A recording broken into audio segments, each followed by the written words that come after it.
are, Mr. Earl. I'm ready.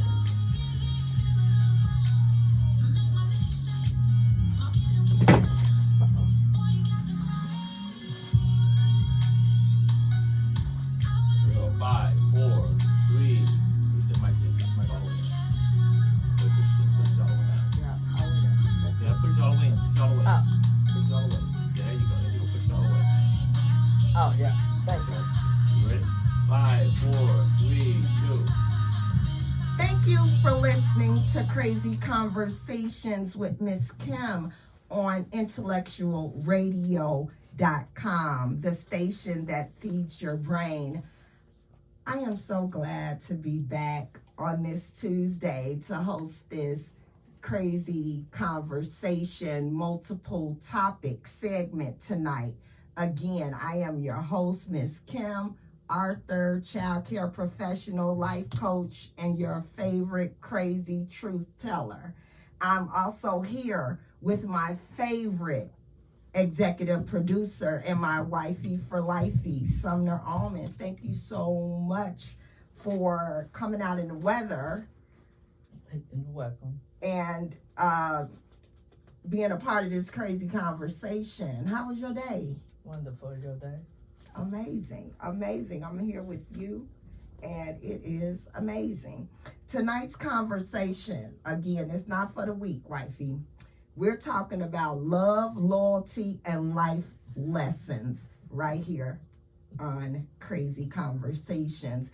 And before I get into this crazy conversation, I wanted to speak to everyone about our absence. We just wanted to let everybody know that we appreciate everyone that reached out during the time that I was ill over the last few weeks. We were going through a bereavement process, and again, even though we are here tonight, we are here.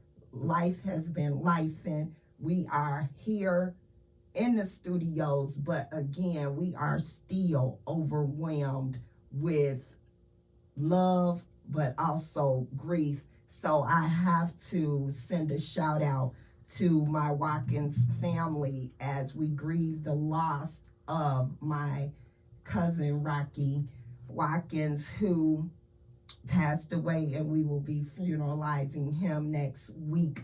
This is the son of my dad's baby sister. So with that being said, I just want my Watkins family to know that we will get through this together.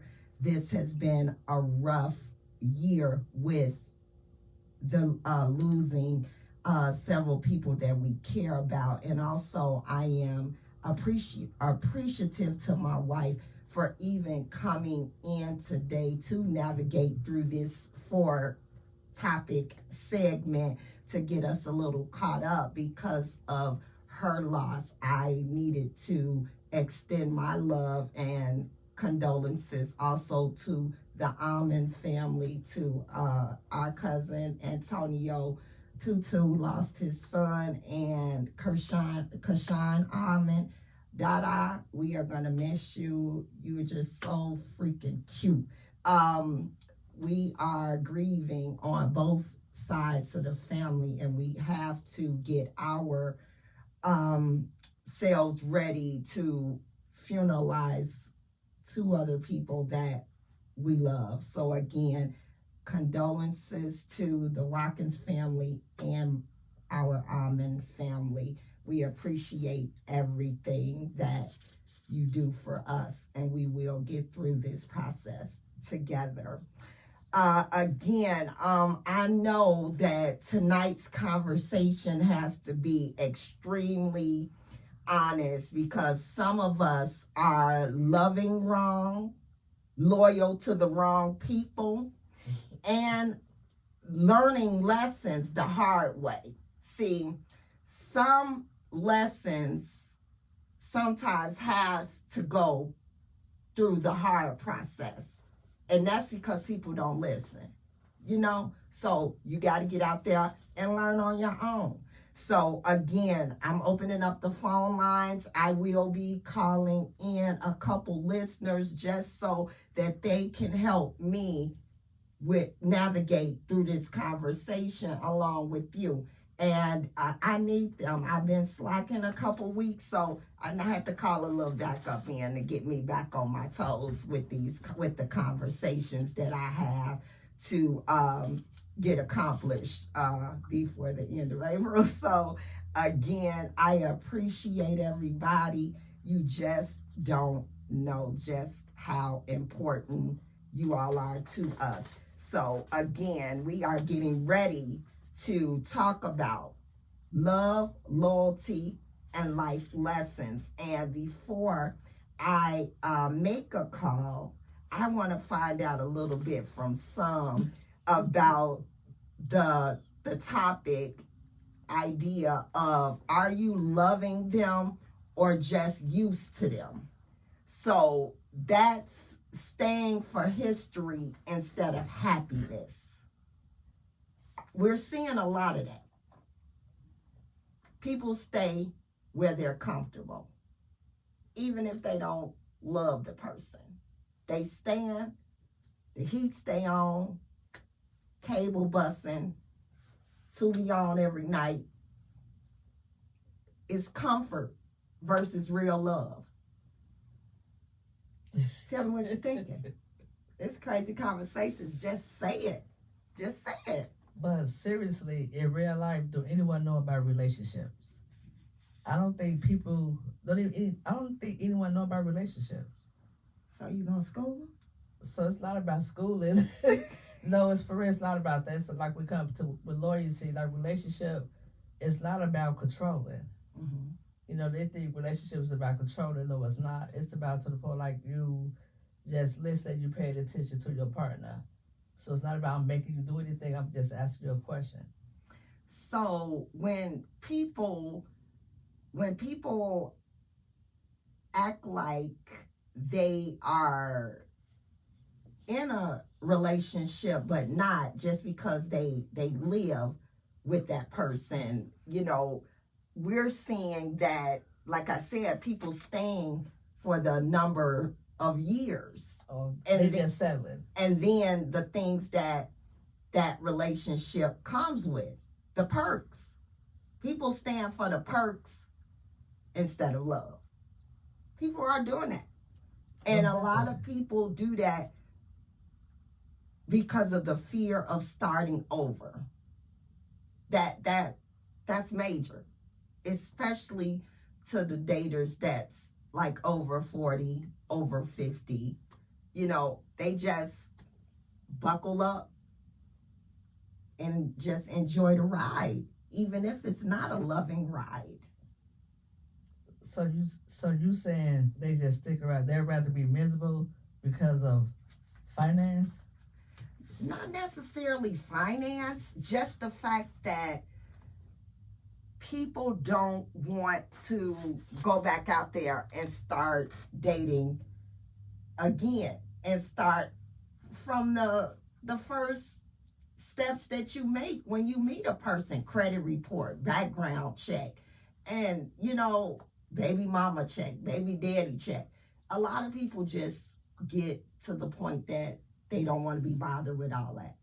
So I'm going to stay where I'm at. Wow. Because I know where I'm at. I know who I'm with. I'm used to that person doing such and such. And I'm used to that person doing such and such. So again, those are the things that people get used to. That they are comfortable and that they get used to. So this is the first number that we're gonna call. So I'm gonna keep talking to the listeners, and you can dial the number and get that listener on the phone. So like I said, tonight we are talking relationships, boundaries, and why people stay where they're not valued. Sometimes it gets to be a lot when you know that you're up against starting over, and it's not pretty out here. it's not pretty out here. You know, if you can survive this season of dating, you're strong. You are strong, because just the way I have to witness this generation, as far as the younger ones under us, the way they are with relationships right now, baby, do you hear me? When I say this generation is rough out here with dating. But you have to pay attention is who the generation is watching. What generation are they watching? So what you mean? Because this generation, like, they one day they with a man, one day, then the next day they with a woman.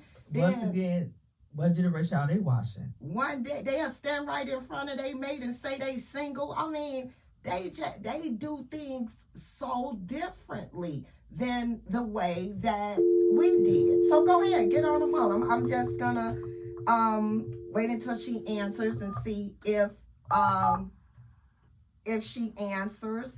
But again, I am so excited just to be able to navigate 4 conversations into one, because every topic was working very good for us tonight.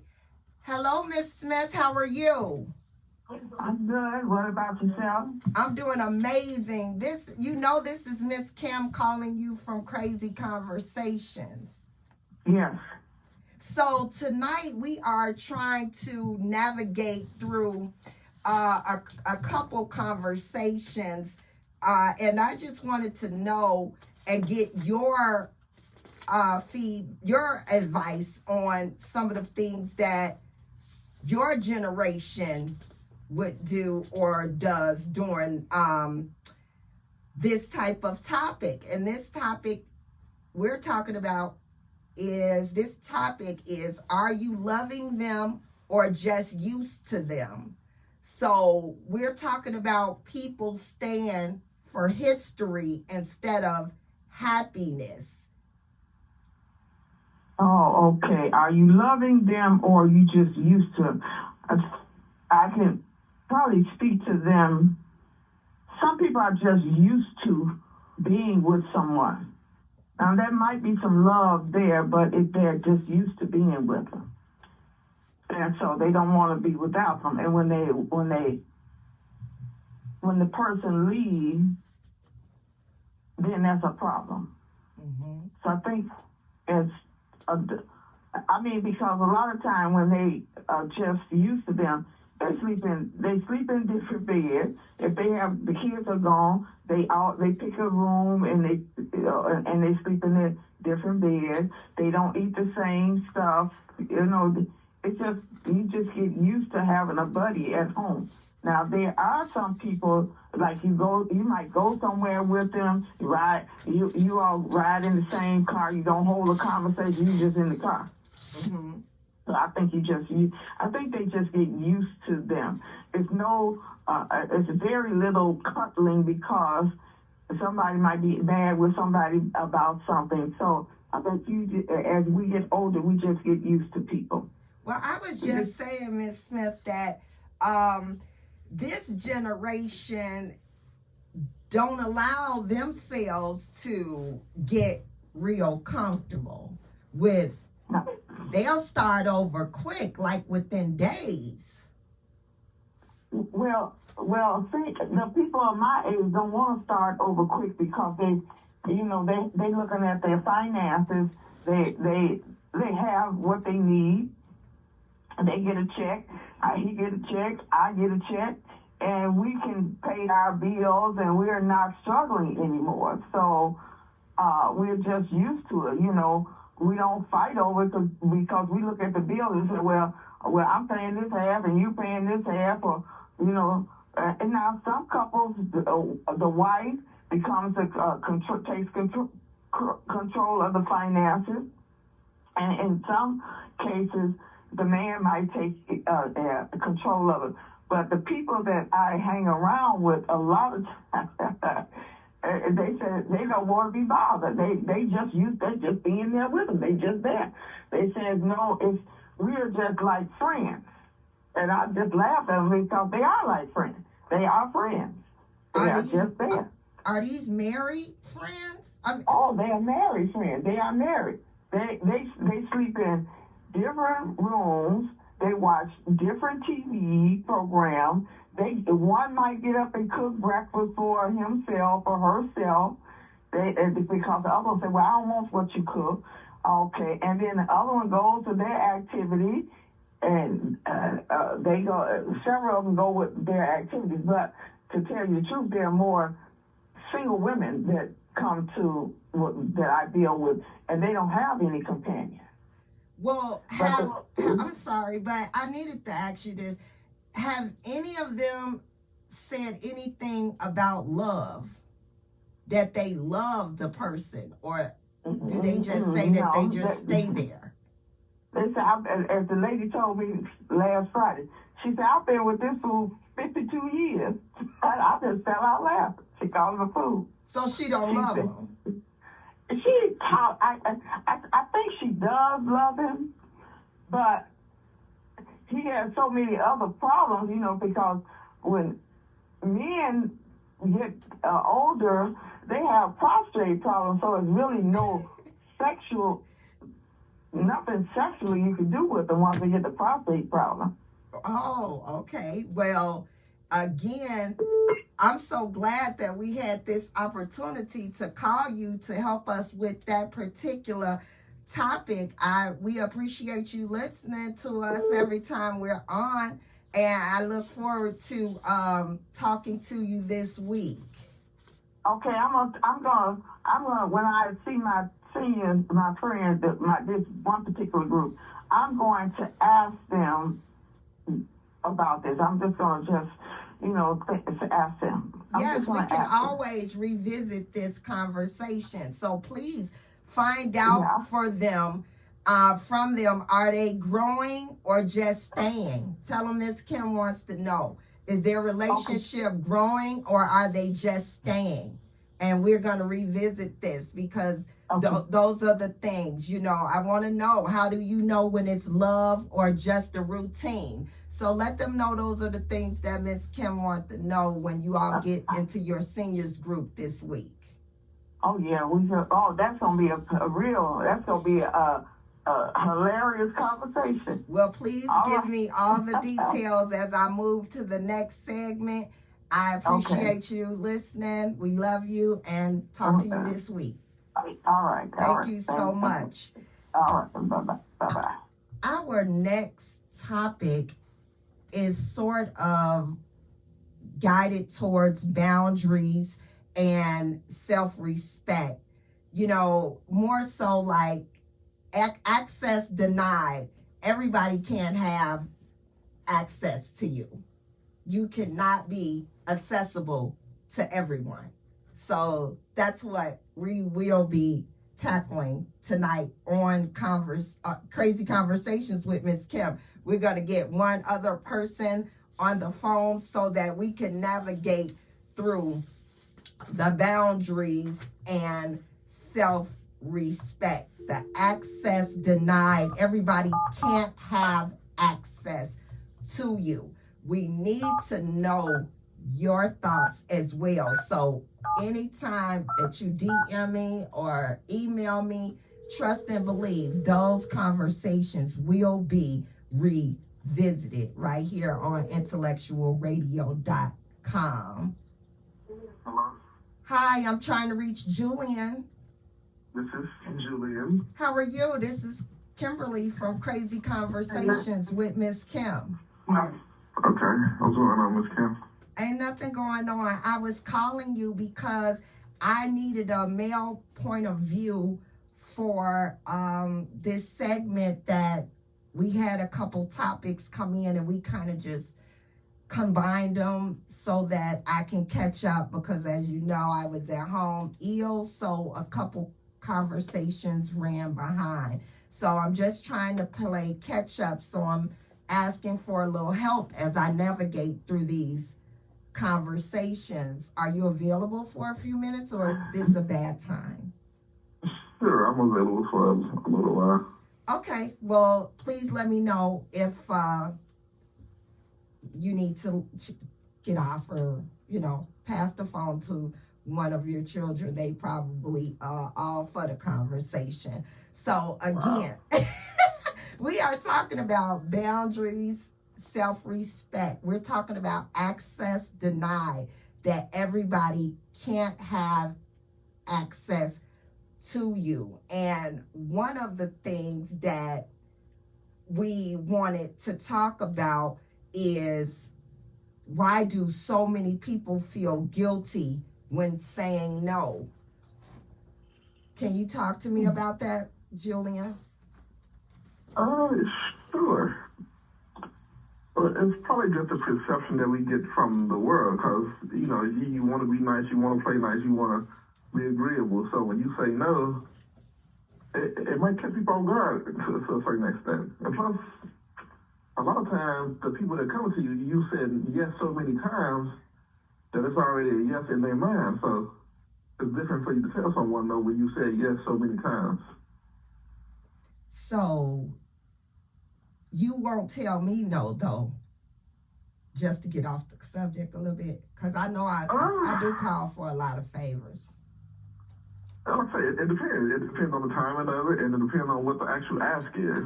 Well, I don't say no to you because, again, you do, I do bother you on your job, but you do have your whole CPD family listening at the police station to crazy conversations. So again, it's hard for me to say no to you when you put intellectual radio out there at the station like that. So again, I'm always appreciative, but why do people feel guilty for saying no? You're not a no-sayer, so I thought this would be difficult.